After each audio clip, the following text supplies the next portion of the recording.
What's going on, fellas? Got a quick little video for you today where we're going to talk about a programming concept. Here we have the three main kind of levers that we kind of push and pull when fiddling with adjusting, writing up training programs. And I like to have them arranged here on a triangle. We have intensity, frequency, and volume. And I like to arrange them on a triangle because it is maybe a little bit of an oversimplification, but it is a kind of good rule to think about our training in that we can only push two of these at once. Usually, if we try to push all three of these high, we end up exceeding our recovery capacity or getting hurt or something to that effect. So within a training program at different points in time, we might be emphasizing maybe one of these things more than anything else. Maybe we are emphasizing some combination of these two things. And so we're going to kind of go through what each of these offers and maybe a little bit of when we might use each one. So we're going to start in the bottom corner here. We have volume.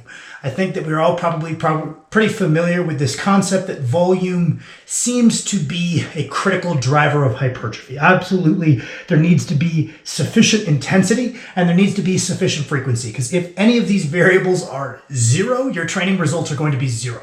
So we're talking about all three of these are present at any time, but they're de-emphasized or more emphasized based on what we're doing with that lever. So let's say we crank the volume up to the maximum, which means we probably need to tone down our intensity a bit. Again, there still needs to be a certain amount of intensity for it to hold any value hypertrophically. And then we dial down the frequency maybe a little bit. Again, we probably have to keep it within a certain range, or we're going to be going forward and then sliding backward before we train again if we take our frequency too low. So we take these things to lower ends. So let's say for strength training, we cap at I know the research says 35% of max for 30 reps, assuming a good proximity to failure is still a good hypertrophic stimulus. But given that we're talking about strength training, I'm going to say we cap at 55% is the lowest I might take that intensity. The frequency, probably going to be once a week. On the lower end, there's certain points in time in programming where something might be every other week, although that is relatively infrequent in environments where there aren't anabolic steroids, which tend to preserve people's the state of training, so they delay that detraining effect. So someone could get away with going longer between strenuous workouts before they start to backslide if anabolics are present. Generally speaking, anabolics are not present, so I would probably put that at maybe once a week being the low end, so we crank the volume up to the maximum. What are we going to enjoy from this? Primarily hypertrophy, right? So if you are someone who realistically you try to take a very objective appraisal of you or your buddy who you're programming for, and you're like, well, shit, the biggest thing between you and being stronger is largely just hypertrophy. You're just too small. We might really lean into this volume variable. Now, the next one we're going to look at maybe would be frequency, right? So what does frequency offer us uniquely as a variable? What if we take the volume down, take the intensity down, and go to crazy frequency? Maybe we're doing something twice a day, every day. What does this offer us? And it's going to offer us technical skill. The more often you do something, generally, the more skilled you tend to get at it. So early on, running up frequency could be valuable. Or if you're someone who's relatively big, you feel like you're strong and your technique is what's really limiting how much weight you can put on the bar, running up your frequency then starts to make sense as a means of getting better. So maybe we even go crazy and we dial back these other two variables, towards that bottom end intensity of 50, 55%, maybe bottom end volume, however we want to define that, push the frequency. What we are going to see at that point is almost all technical improvement. Now, we can combine these two variables, right? And we can kind of press both of these levers a medium amount and keep the intensity dialed back. So we have high volume and we have high frequency. We're going to get some of the unique benefit of each of these points in the triangle, meaning we're going to get some hypertrophy. We're going to get some technical prowess that we're going to improve by doing something often. And I think a little benefit that falls right here as a tertiary benefit to a high frequency, high volume routine is that it's going to increase our work capacity. So I think that somewhere you could use this is very early in a training cycle where you feel like, okay, well, I want to do volume or maybe high volume, high intensity to really drive some hypertrophy, but I feel like my work capacity is lacking and I feel like I'm a little unskilled at the motion right now. We might take a brief phase to push these two variables right here. So that way, okay, cool. We're going to start laying down that hypertrophic foundation that we like to look for early in a training cycle. We're going to get our technique nice and clean before we start pushing anything heavy by pushing the frequency, and our work capacity is going to quickly come up. So maybe in the beginning, we do high volume, high frequency. And then once we're in good shape, we feel like our technique is in pretty good spec, we might then rotate this way towards more of a volume approach, right? And we can almost think about going around this triangle sometimes. So maybe we do start with a really high frequency, we get our technique in. Then we start pushing some volume, our work capacity comes up, we start getting some hypertrophy. Then we really focus on this volume component.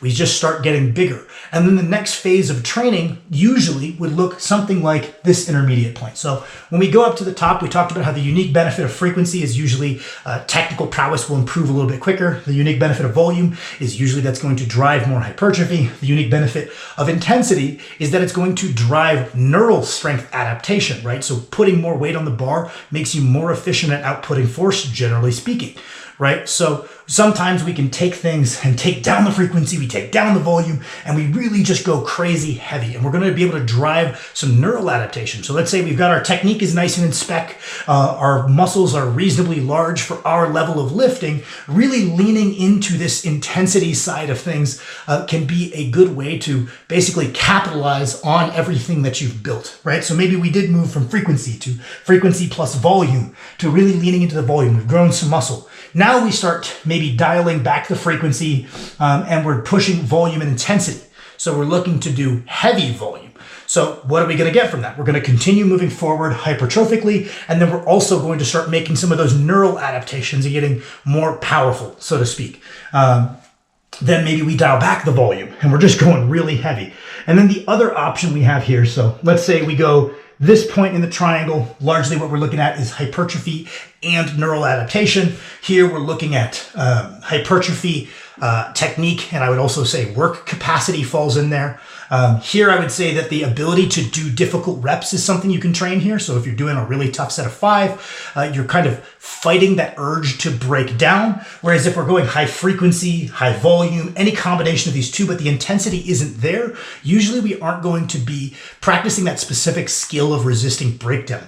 So we get to really practice that skill here. We can push our intensity, and that kind of brings us to the last area of this little metaphorical triangle that we can look at. Right? And that's going to be pushing high intensity and high frequency, but the volume needs to stay quite low. What you could think is maybe like the Bulgarian system, where they were working up to a single rep like 2 times a day, like 6-7 days a week, right? So the volume is as low as we can get it, but our intensity is quite high, our frequency is quite high, right? And just following this principle, what can we see here? We can see really rapid neural adaptations, and we can see really rapid technical adaptations as well. So let's say you're someone who you feel like you're much bigger than you are strong. Leaning into this higher frequency, higher intensity model is going to let you capitalize on what you built. The real drawback to this Bulgarian style system, and you can get a much better in-depth analysis of this on the Juggernaut Training Systems channel. It is with Max Aeda and Chad Wesley Smith. Max Aeda actually did train the Bulgarian system, and they basically break down a systematic critique of it. And one of the big criticisms I like to make of it is that while it's a really efficient way to express every last ounce of what you've built, it's not a good way to build more. We're not going to see much hypertrophy pushing only these two variables, so we're not setting ourselves up for continued success down the line. So yeah, your first month on Bulgarian, most of what people do is not Bulgarian, but let's say this high intensity, high frequency training, yeah, maybe we do add 30, 40, 50 pounds onto the bar, and then you'll hit the hardest plateau of your life because you did not dial back and lay down more hypertrophic foundation. So this is a card that we can play. I'm playing it within my own training right now, where I'm squatting every training day. And so far, my paused SSB, for whatever that's worth, is up 60 pounds from prior to this training cycle. But that's because I have laid down so much volume that I feel like I've got this surplus of size that I now need to train to be strong. So we have a kind of a time and a place for the frequency when we really just want to focus on our technique. We can kind of go a combination of these two when we're trying to get our technique, grow a little bit, bring our work capacity up. This is when we really just need to get bigger. We can look at yourself or anyone and try to objectively appraise, okay, well, if I feel like this is my lagging deficiency, we should probably be touching on all three corners of this periodically throughout a training cycle, but maybe I'll spend a little bit more time in this region because that is where I am lacking the most, right? And it's also very reasonable to say that it's a good sustainable training approach to just hang out in the middle. All of the dials are kind of turned to a midway sustainable point. You can drive sustainable training with this constant approach. And that is perfectly valid. Eventually, usually people will outgrow this steady like stimulus that falls right in the middle, and they need to begin to periodize a little bit. And periodizing is just moving around this circle. And that's kind of one of the ways I really like to think about it. And I'd like to explain it to some people to kind of start getting the ball rolling on, yeah, we have all these levers that we can push and pull at all times. And saying that sounds really nice, but what does that start to look like in practical application? And we can spend time here. Even advanced athletes will spend time right in this middle area. But that's kind of the brief rundown of what around this little circle we could draw around this triangle, what that means.